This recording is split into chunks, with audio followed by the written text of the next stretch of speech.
السلام علیکم طالب علموں، کیسے آپ؟ ٹھیک ٹھاک ہیں؟ Fahad Mahmood, Urdu lecturer superior group of college Chanda. سال دوم کا ایک ٹاپک آج ہم نے ڈسکس کرنا ہے۔ حصہ غزل میں سے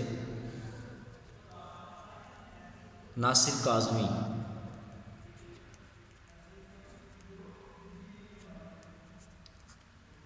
یاد رہے اسٹوڈنٹس کے پارٹ 2 میں سے حصہ غزل ہے جو اس میں سے 10 نمبر کا سوال آتا ہے، اور اس کی ڈویژن کچھ یہ ہوتی ہے کہ 3 نمبر کے 3 اشعار ہوتے ہیں اور 1 نمبر جو ہوتا ہے وہ شاعر کے نام کا ہوتا ہے۔ اس طرح 10 نمبر کا سوال جو وہ پورا ہوتا ہے۔ ناصر کاظمی اردو ادب کی وہ مایہ ناز شخصیت ہے جس کو ہم فراموش نہیں کر سکتے۔ ان کا اصل نام سید ناصر سلطان تھا، اور تخلص جو تھا وہ آپ کاظمی کرتے تھے، ناصر کاظمی۔ 1925 میں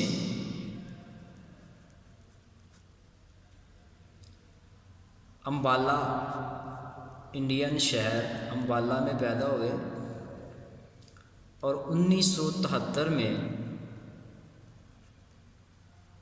آپ کی وفات ہوئی۔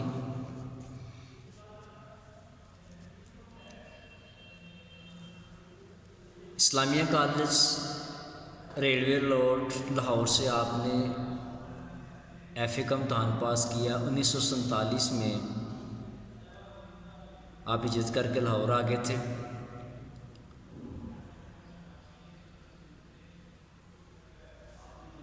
ہمایوں ایک رسالہ تھا جس کے آپ مدیر رہے، اور ریڈیو پاکستان میں بھی آپ نے شروع سے ملازمت کی جو تا دم آخر تک چلتی رہی۔ ناصر کاظمی کی غزل میں دردمندی،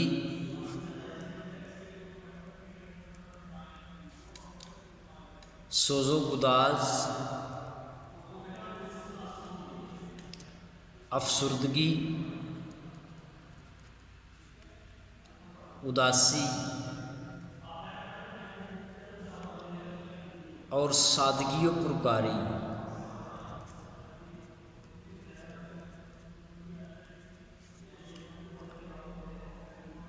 ان کی غزل میں موجود ہے۔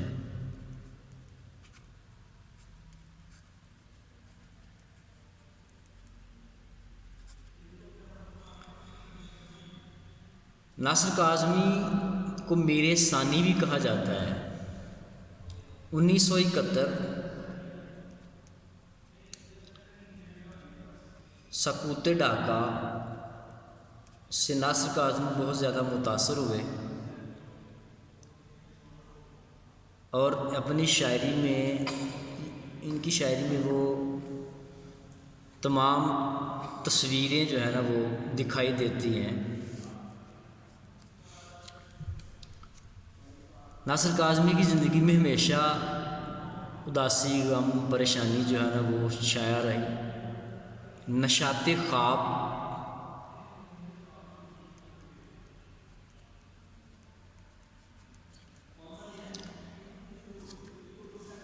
سر کی چھایا،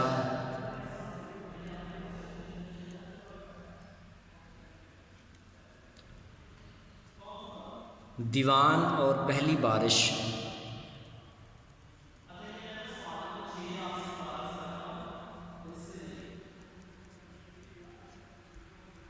یہ ناصر کاظمی کے نام سے شائع ہو چکے۔ دیوان کاظمی، دیوان پر آدم جی ایوارڈ بھی آپ کو دیا گیا۔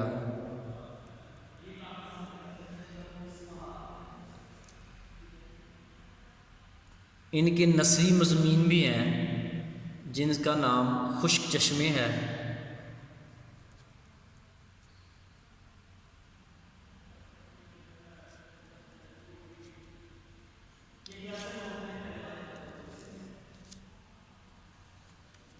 اور میر ثانی کا لقب آپ کو دیا گیا ناصر کاظمی کو، یعنی کہ دوسرا میر۔ چھوٹی بہر میں اور اداسی کے لہجے میں ناصر کاظمی نے شاعری کی ہے۔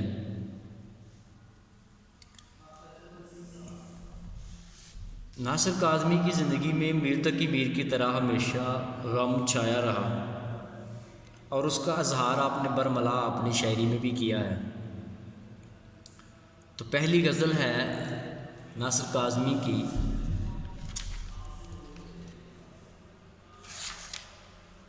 دل میں ایک لہر سی اٹھی ہے ابھی، کوئی تازہ ہوا چلی ہے ابھی۔ نمبر 1 شعر ہے، دل میں ایک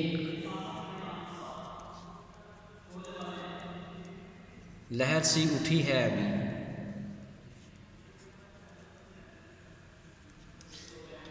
کوئی تازہ ہوا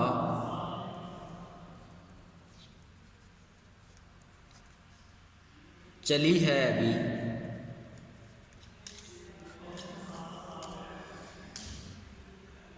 غزل داخلیت کے اظہار کا ذریعہ ہے، شاید من کی دنیا کا شعری اظہار بالعموم غزل ہی میں کرتا ہے، تاہم بعض اوقات وہ خارج کے مناظر سے بھی مدد لیتا ہے۔ یہاں اس کے دل میں خوشی کی لہر اٹھی ہے، جیسے اچانک تازہ ہوا کا جھونکا خوشی کی ایک کیفیت پیدا کرتا ہے۔ شاعر اس شادمانی کا اظہار کر رہے ہیں۔ اس قسم کی داخلیت کا اظہار ناصر کے ہاں کم ملتا ہے۔ وہ غمگین اور اداس لہجے کا شاعر ہے، میر کا مقلد ہے، پیروی کرنے والا ہے۔ دل کی کیفیت بدلتی رہتی ہیں، اس لیے شاعر کے من میں جو کچھ آیا اس کا اظہار کر دیا۔ میر کا ایک شعر اسی کیفیت کا عمل ہے، ایک موج ہوا پیچاں اے میر نظر آئی، شاید کہ بہار آئی زنجیر نظر آئی۔ ناصر کی شاعری چونکہ 1947 کے بعد کے سیاسی اور سماجی حالات کی عکاسی ہے، حالات میں بھی اسی کی کیفیت تو وہ بھی ان کے شعروں میں ڈل جاتی ہے، اور اگر کہیں امید کا کوئی دیا جلتا ہے تو وہ بھی اس کا اظہار کرتے ہیں۔ اس شعر سے بھی عیاں ہے کہ شاعر کو کوئی حالات میں کوئی بہتری کی صورت نظر آئی ہے جس نے ان کے دل کی کلی کو کھلا دیا ہے۔ جیسا ایک شاعر کا شعر ہے، گلشن میں کچھ چراغے فروزاں ہوئے تو ہیں، گلشن میں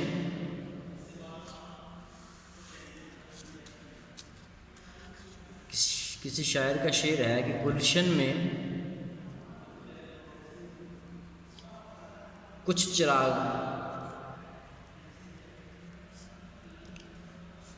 فروزاں ہوئے تو ہیں،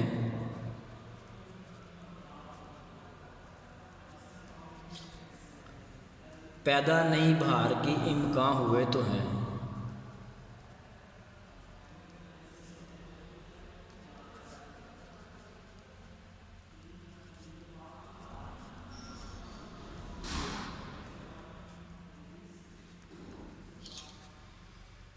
مطلب کہ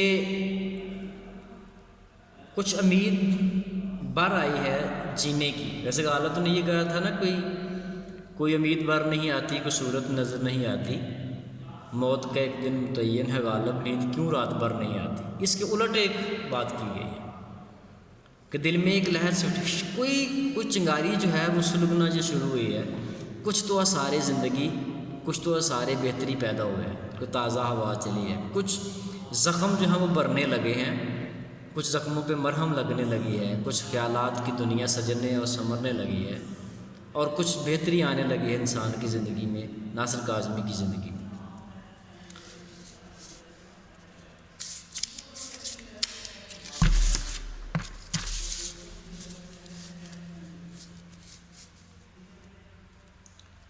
دوسرا شعر ہے، شور برپا ہے خانہ دل میں،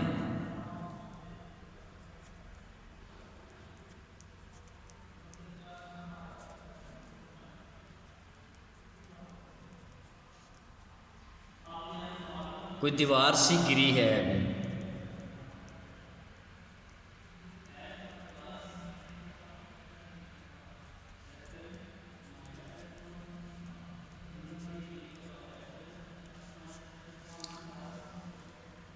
شور برپا ہے خانہ دل میں، کوئی دیوار سی گری ہے ابھی۔ ایک دم سے جب دیوار گرتی ہے تو دڑم کی آواز آتی ہے۔ اسی طرح ناصر کاظمی کہتے ہیں کہ میرے دل کی جو دنیا ہے، جو خانہ ہے، وہاں شور ہو رہا ہے، لگتا ہے کوئی ابھی نیا زخم ملا ہے، نیا تازہ غم آیا ہے۔ دیدنی ہے شکستگی کی دل کی، کیا عمارت غموں نے ڈھائی ہے۔ اس صورتحال کو شاعر نے اپنے دل کی کیفیت پر منطبق کیا ہے۔ کہتے ہیں کہ دل کے اندر برسات کی رمجم ہے اور یہ موسم دل میں افسردگی اور محرومیوں کا احساس پیدا کر رہا ہے، اور رفتہ رفتہ یہ احساس زیادہ ہوتا جاتا ہے، حتیٰ کہ دل کے گوشے سے شور سا اٹھتا ہے جیسے کسی خستہ مکان کی دیوار گری ہے۔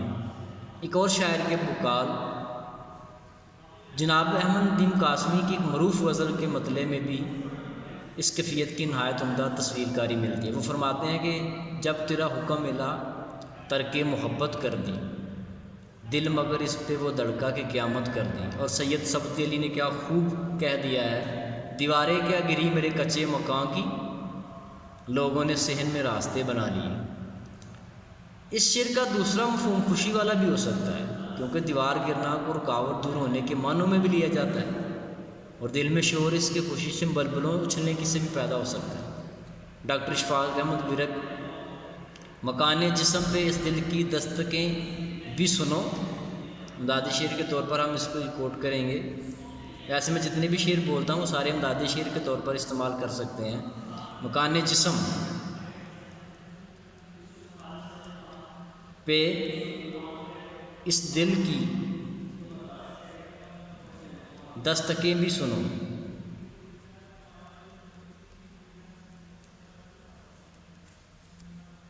خوشی سے رقص میں ہے یا رہائی چاہتا ہے،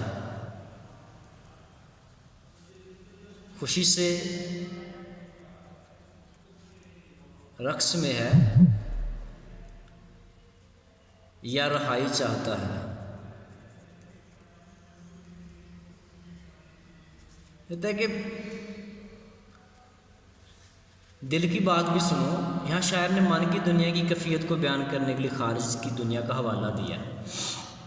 ایک مفہوم یہ بھی ہے کہ دیوار سی گری ہے، یعنی کوئی بڑا اور رہنما چل بسا ہے۔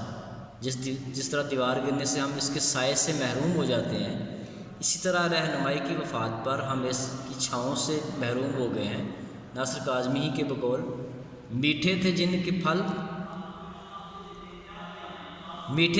پھل وہ شجر کٹ کٹا گئے، ٹھنڈی تھی جس کی چھاؤں وہ دیوار گر گئی۔ مطلب ایک یا تو ہمیں خوشی ملی ہے تو خوشی سے دل ناچ رہا ہے، یا ہمیں افسردگی ہے تو اس سے دل جو ہے رو رہا ہے، یا بڑی شخصیت اس دنیا سے اٹھ گئی ہے جس کے جانے کا ماتم جو ہے وہ منایا جا رہا ہے۔ تیسرا شعر ہے بڑی دنیا میں جی نہیں لگتا۔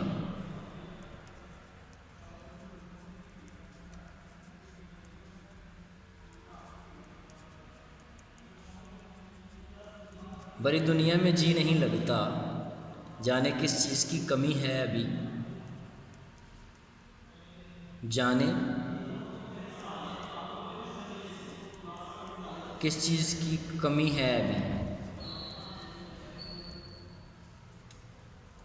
شاعر کو ایک نامعلوم سی بے چینی اور پریشانی کی وجہ بھی کوئی نہیں، سمجھ میں نہیں آتی دل کیوں نہیں لگ رہا، اور اسی طور اس دنیا میں دلچسپی محسوس نہیں ہوتی۔ اس بات کا بھی احساس ہے کہ اللہ تعالیٰ کی یہ دنیا خوبصورت اور پرکشش ہے، اور اس میں کروڑوں انسانوں کو خیر و خوبی زندگی بسر کر رہے ہیں۔ یہاں جانے کا لفظ نہایت خوبصورتی سے نہ جانے کے معنوں میں استعمال ہوا ہے۔ پھر شاعر خود ہی اپنے آپ سے پوچھتا ہے کہ جانے کس چیز کی کمی ہے، خود ہی سوال پوچھ رہا ہے، گویا باقی سب تو درست ہے، صرف ایک چیز کی کمی ہے نے اسے اداس کر دیا ہے، مگر وہ چیز ہے کیا یہ پتہ نہیں چل رہا۔ یہ کمی نہ ہوتی تو دنیا میں جی لگ جاتا۔ ناصر کاظمی کا ایک اور شعر ہے، اتنی خلقت کے ہوتے شہروں میں ہے سناٹا۔ ایک اور جگہ فرماتے ہیں، دل تو میرا اداس ہے میر، جس کو ہم دادی شیر کے طور پر لکھ سکتے ہیں.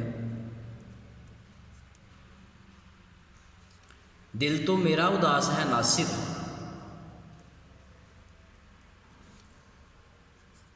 دل تو میرا اداس ہے ناصر،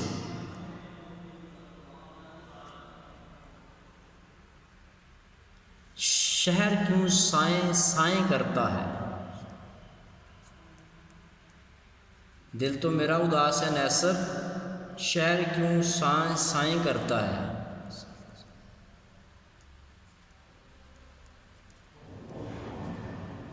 کہتا ہے کہ اجڑا تو میں ہوں، لیکن شہر پتہ نہیں کیوں افسردہ ہے، کیوں مایوس ہے، کیوں وہ رو رہا ہے. بلکہ ایک جگہ دیکھیے کہ انہوں نے اپنی اداسی کے بیان کا خوبصورت اور انداز میں اظہار کی. نہ ملا کر اداس لوگوں سے، نہ ملا کر اداس لوگوں سے، حسن تیرا بکھر نہ جائے کہیں. اصل بات یہ ہے کہ شاعر کا اپنا دل اداس ہے، اور یہ اداسی دراصل محبت کی کیف سے محرومی کے سبب ہے. اس لیے اسے خارج کی دنیا بھی ادھوری اور ناتمام محسوس ہو رہی ہے. اداسی اور دل کا نہ لگنا ناصر کی شاعری کے مستقل موضوعات ہیں، جن کا وہ مختلف مواقع پر نئے انداز سے اظہار خیال کرتے رہتے ہیں. آج تو بے سبب اداس ہے جی، عشق ہوتا تو کوئی بات بھی تھی. آج تو بس بے سبب اداس ہے جی، عشق ہوتا تو کوئی بات بھی تھی. مطلب کہ کس چیز کی کمی ہے جو شاعر جو ہے نا وہ رونا رو رہا ہے، جو پریشان ہے. آگے شعر نمبر 4 ہے. تو شریک سخن ہے تو کیا،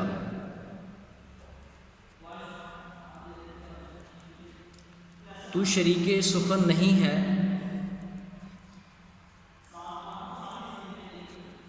تو کیا ہم سخن تیری خاموشی ہے بھی، ہم سخن تیری خاموشی ہے.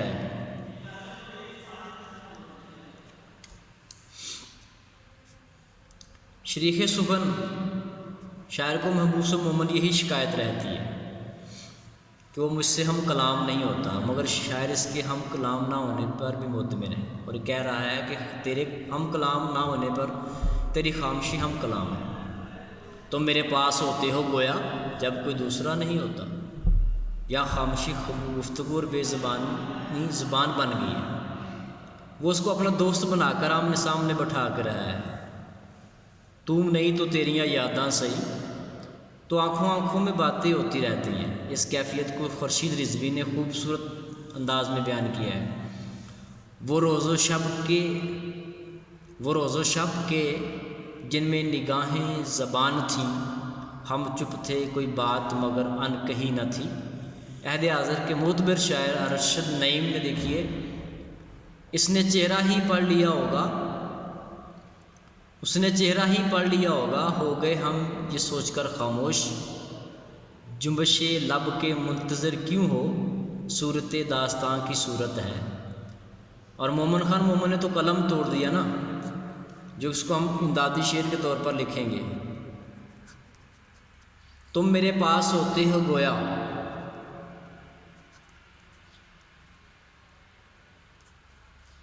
تم میرے پاس ہوتے ہو گویا جب کوئی دوسرا نہیں ہوتا. تم ہمارے کسی طرح نہ ہوئے ورنہ دنیا میں کیا نہیں ہوتا. مومن خان مومن. اس کے علاوہ جذبوں کو زبان دینے کا یہ دل فریب اور انداز ایک اور اچھوتے برائے انداز. تو شریک سخن نہیں ہے تو پھر کیا ہوا بھائی، تو نہیں ہے تو ہم سخن تیری خاموشی ہے ابھی.